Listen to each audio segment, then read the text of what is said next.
Hello everyone, I'm Yuan Kaiqi. I'm happy to present our work here. We humans have a long-haul goal, which is to build intelligent robots that can perceive the environment, execute commands, and communicate with humans using natural language. Toward this goal, researchers have devoted considerable efforts on related tasks, such as visual question answering, referring expression grounding, and language-guided navigation. However, they cannot reflect many of the most appealing uses of robots, which requires communication about a remote object. For example, bring me the blue cushion from the living room. So here we propose a new task and dataset named REVERIE to make a step forward. Let's see a demo of this task.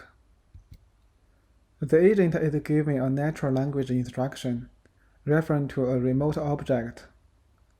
The agent must navigate to an appropriate location and identify the target. The agent can look up, look down, and look around at each step. The blue cylinders indicate nearby navigable viewpoints provided by the simulator. Then, what's the challenge of this task? First, the appearance changes greatly even for the same object, in terms of shape, scale, or aspect ratio, caused by different camera views. Second, the instructions involve various linguistic phenomena, such as dangling modifiers, spatial relations, and imperatives. Third, it's difficult to understand the instructions. On one hand, the instructions are very short. On average, it's 11 words less than those of the room-to-room navigation dataset. On the other hand, about 56% of instructions mention 3 or more objects, falling into nearly 500 categories.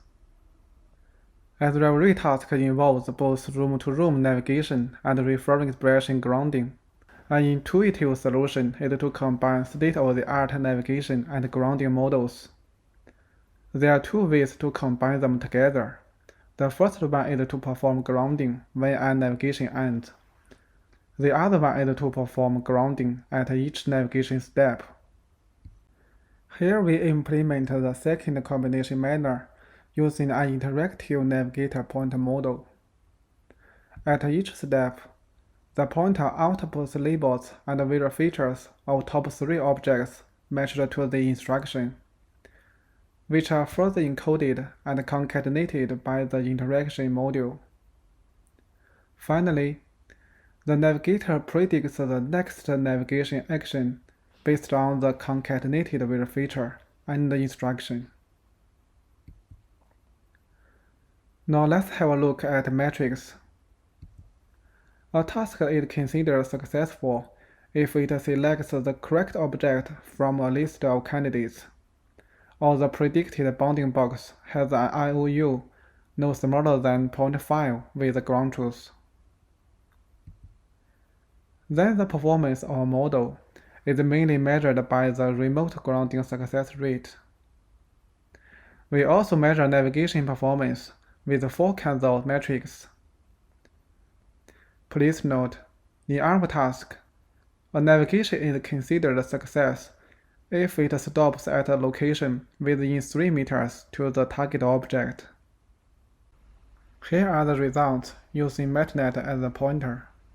It shows that performing visual grounding at each navigation step achieves the best performance with an RGS of 11%. However, this is still far behind human performance. This indicates significant necessity of researches in this field. We get code and dataset available online. Thanks for your attention.